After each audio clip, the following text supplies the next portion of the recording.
Reece Mallon ruled the streets with silence. Damian Knox enforced fear with precision, and Marcus Vale vanished trying to expose them. What began as a postcode crew in Manchester's shadows spiraled into one of the most ruthless criminal empires the city had ever seen. But when one man disappeared without a trace, a trail of secrets, betrayals, and buried truths began to unravel the empire from within. This is the story of power, paranoia, and the high cost of knowing too much. This is Gangs of Manchester. In the shadowy back streets of Manchester's Droylsden district, a quiet revolution was unfolding. It began with a boy named Reece Mallon, who would later be known by a name whispered in fear, Razor. Reece wasn't loud or flashy, he didn't chase fame, and he didn't need to. People listened when he entered a room, not because he shouted, but because they knew he could make you disappear. At just 21, Reece had already seen more violence than most men twice his age. His calm presence made him dangerous. He didn't act out of rage, he calculated. The early years of the M43 Syndicate were almost invisible. What started as low-level cannabis sales outside clubs and football stadiums slowly transformed into something more. Reece didn't want to be another street dealer. He wanted to build a system. He studied how gangs in London and Liverpool worked, and he learned from their mistakes. While other crews fought openly and drew attention, Reece built his operation like a business. Quiet, clean, efficient. He recruited carefully. His right-hand man, Damian Knox, was a former runner from another crew who got out after a near-fatal stabbing. Damian had a sharp mind for logistics and a deep loyalty to Reece. He wasn't just a thug, he planned every drop, every shipment, and every getaway route like a military operation,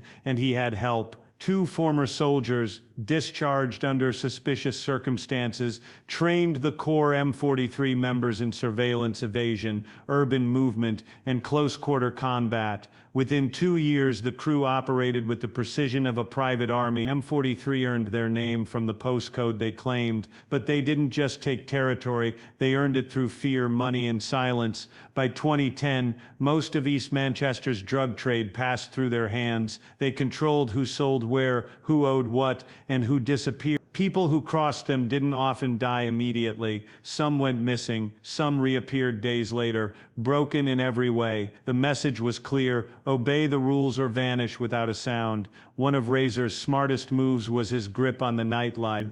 Instead of threatening club owners, he offered security contracts. Within months, M43 was managing the doors of some of Manchester's most popular venues. With every entrance they controlled, more product moved. With every bouncer they placed, more eyes watched. They knew when rival dealers entered a club, when police showed up, and even when certain politicians came sniffing around. Nothing happened on their turf without their approval. But it wasn't just drugs. M43 expanded into loan sharking, counterfeit goods, and high-level car theft. Their reach extended beyond criminal circles. They quietly funded local events, helped families in need, and donated to community centers, always in cash. This dual identity confused people. Was Razor a criminal or a protector? To the authorities, he was a ghost. Clean record, no fingerprint, no digital trail. Every deal was made face-to-face, and every instruction was passed by word of mouth. Despite their power, M43 operated under an internal code: no flashy shootings, no social media bravado, no unnecessary deaths. Razor believed chaos drew heat, discipline kept them alive. Those who broke the rules were punished, not by rivals, but by their own crew. This order allowed them to expand without collapsing under their own weight, as so many other gangs had. Still, whispers began to grow. People started talking about something bigger, larger shipment, new international contacts. Razor was building towards something no one could quite understand yet. Some believed he was planning to turn the M43 Syndicate into a full-fledged criminal empire, one that could outlast any police operation. But with power came attention. The more they grew, the more eyes turned toward them. Rival gangs watched in silence. Undercover officers tried and failed to breach their circles. And inside the walls of M43, paranoia began to stir. Razor knew the most dangerous threats didn't come from the outside. They came from the people closest to you. What no one knew then was that the next move Razor made would begin a chain of events that couldn't be undone. A single disappearance would pull the veil off the M43 Syndicate and expose everything he'd spent years building. In 2013, Manchester's underground world shifted again when Marcus Vale vanished without a trace. He wasn't a gang member, nor was he known for violence. Marcus was a well-connected club promoter who had grown popular in the city's nightlife scene. His name carried weight with DJs, club owners, and influencers. He moved through both legitimate and shady circles with ease. But behind his polished image was a man playing a dangerous game, one he wouldn't survive. Marcus had become fascinated by the quiet power of the M43. He had seen their influence grow from the back rooms of clubs to full control of entire venues. But what intrigued him most wasn't their money, it was how invisible they were. No public shootouts, no visible leaders, no arrests. It felt like a shadow controlling the city, so he began digging. What started as curiosity turned into obsession. He reached out to a freelance investigative journalist named Erin Doyle, known for her fearless work exposing corruption. Together they began gathering evidence, slowly, carefully, and in complete secrecy. Erin worked from the outside, researching shell companies, financial records, and connections between local politicians and club owners. Marcus worked from the inside. He recorded conversations, copied text messages, and noted suspicious meetings. They met only at specific times, in public places with crowds and cameras. They knew what they were doing was dangerous. They just didn't realize how dangerous. Then came the night of the penthouse party. It was supposed to be another exclusive event organized by M43, invite only, no press, no photos. Marcus attended as he often did, blending in easily, but this time, he didn't leave. By morning his phone was off, his flat was untouched, and his car was still parked where he had left it. His friends thought he was sleeping off a hangover. Erin knew something was wrong. When he didn't show up for their planned meeting, she went straight to the police. At first the authorities seemed interested. A missing person report was filed. An officer took Erin's statement. She handed over a folder of information, audio files, screenshots, names, dates. She expected raids, arrests, or at least interviews. Instead, everything went quiet. Days passed. Then, without warning, Erin received a notice that the case had been moved to another department. When she followed up, no one had answers. The lead officer had been reassigned, and her file was marked as incomplete. 2 days later, her flat was broken into. Nothing valuable was taken, just her laptop, her external hard drive, and the folder containing her original note. She reported the break-in, but there was no follow-up. That night she packed her bags and left Manchester for good. In the weeks that followed, the streets buzzed with rumors. Some said Marcus had tried to blackmail Razor. Others claimed he had found something that linked the gang to police officers and politicians. A few whispered that Marcus hadn't vanished at all, that he had been taken, but there was no proof. Without a body, there was no crime. The M43 Syndicate, meanwhile, continued its business like nothing had happened. Razor never mentioned Marcus's name again. Damian Knox took over more of the daily operations, and new members joined the crew, but something had changed. There was tension in the air. Meetings became more private. Messages were delivered through new, untraceable routes. Behind closed doors, Razor was no longer calm. Marcus had left behind questions that wouldn't go away. Who else had he told? Did he leave backups? And most importantly, was someone still watching? The disappearance of Marcus Vale was more than a mystery, it was a warning. To those in the city's underworld, it sent a clear message: some people ask too many questions. To Erin Doyle it marked the end of her investigation, but not the end of the truth. She had seen enough to know Marcus hadn't just vanished, he had been silenced. What no one expected was that 4 years later, in a dusty warehouse far from Droylsden, a piece of evidence would resurface and force the case wide open. 4 years after Marcus Vale vanished, his name was all but forgotten by the public. The M43 Syndicate had continued to operate in near silence, tightening their grip on the city and expanding into new areas. But in December 2017, a raid on a Salford warehouse shifted everything. The operation, led by a regional task force targeting Eastern European drug networks, uncovered far more than drugs and weapons. Among the seizures were several encrypted hard drives, stored inside a hollowed-out wall compartment. At first they were believed to contain shipment data. What they actually held would reopen a cold case and unearth the secrets Marcus Vale had tried to reveal. When digital forensic teams cracked the drives, they found over 200 gigabytes of hidden CCTV footage. The files were dated between 2012 and 2013, and the locations didn't match the warehouse where they were discovered, but what stood out immediately was one series of clips showing a windowless underground room. The timestamp was 2 weeks after Marcus Vale's official disappearance. In the footage, a man tied to a chair, bruised but breathing, matched Marcus's profile exactly. He was alive. The footage wasn't continuous. It had been chopped and stored in fragmented folders, almost as if someone had deliberately tried to hide it. In some of the clearer clips, Damian Knox could be seen entering the room, passing documents to Marcus and retrieving what appeared to be handwritten notes. The interaction wasn't violent, but it was deeply unsettling. Marcus appeared to speak calmly, perhaps negotiate. In another clip, Damian stood silently as Marcus stared into the camera, his face hollow and defeated. There was no audio, no ending, and no indication of where the footage had been recorded.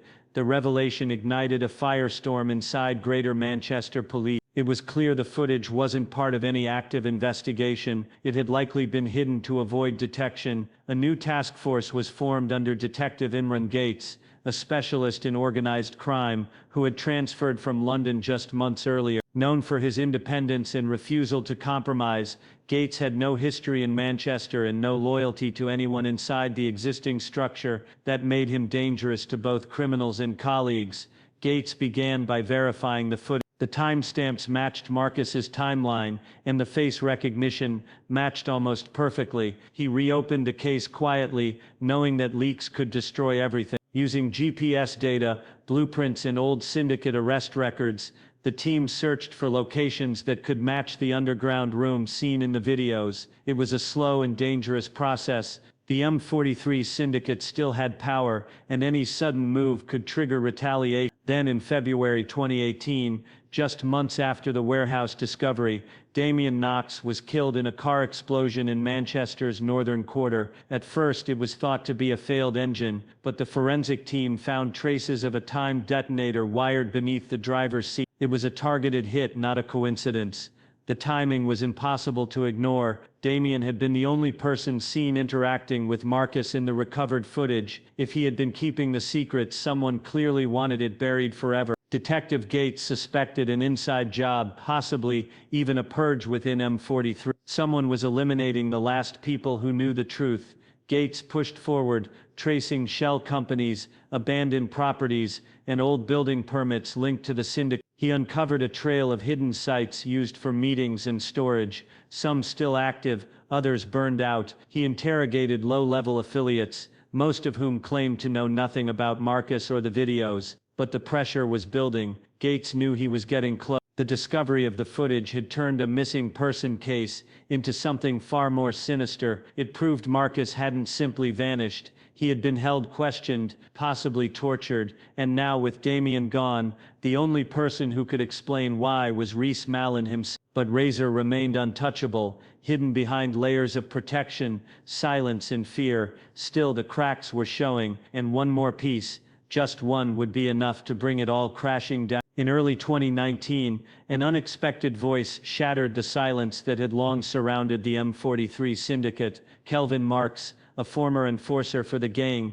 surfaced in a hospital in Marbella, Spain, after surviving a brutal shooting that left him in a coma for 3 days. Thought to have vanished years ago, Kelvin had fled the UK in 2015 after narrowly escaping a police raid. With nowhere else to turn and fearing for his life, he decided to finally speak out. From his hospital bed, surrounded by international police, he made a confession that would send shockwaves through both criminal and legal circles. Back in Manchester, Kelvin revealed the hidden truths behind Marcus Vale's disappearance. According to him, Marcus had been taken not just because he knew too much, but because he had uncovered something that could dismantle the entire M43 operation. Marcus had found links between Razor's criminal empire and a series of property investments connected to influential politicians and business leaders. He had evidence, documents, recordings, names that could not only convict Razor, but embarrass powerful figures who had quietly benefited from M43's money laundering.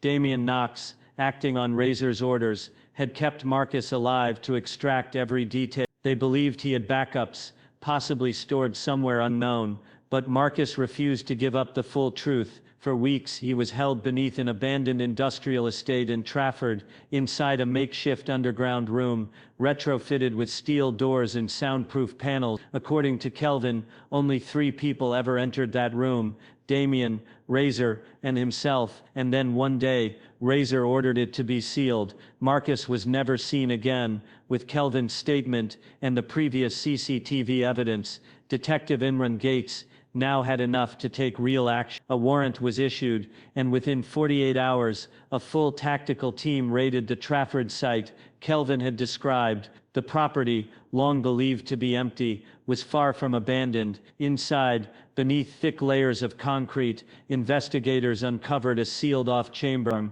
It matched the layout from the footage perfectly. Dust-covered chains and furniture still sat in place, untouched for years. The breakthrough came when a forensic team discovered a false wall behind a steel cabinet. Behind it, in a narrow shaft, they found skeletal remains. A worn-out wallet and a distinctive wristwatch confirmed the worst.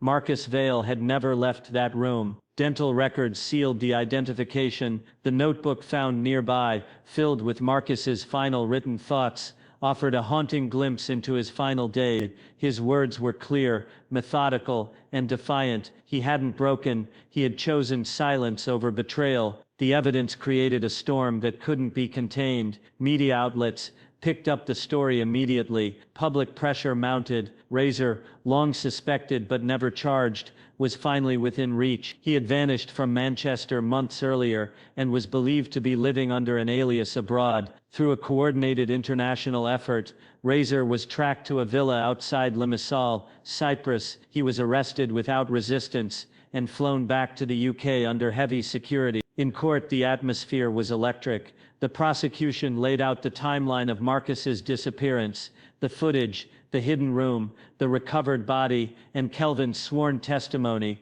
Razor, sitting silently, showed no emotion throughout the trial. Witnesses from all levels of M43 were called, many now willing to speak under protection. What shocked the public most was the depth of M43's reach. Officers on the payroll, politicians named in documents, business ties to legitimate firms. Razor was convicted on multiple charges: murder, kidnapping, conspiracy, and racketeering. He was sentenced to life without parole. The M43 Syndicate crumbled almost overnight. With their leader gone, their structure collapsed. Hidden alliances were exposed, and arrests continued for months. Aaron Doyle returned to Manchester after years in hiding, writing a book that would become a bestseller. But despite the verdict, many questions remained unanswered. Some believed Marcus had sent copies of his evidence elsewhere, possibly still hid. Others thought someone above Razor had orchestrated it all. Razor never spoke a word during his trial, and he never identified who else was involved. In the end, the fall of M43 felt like a victory. But in the silence Razor left behind, many suspected it wasn't truly the end, just the end of one chapter in a much darker story.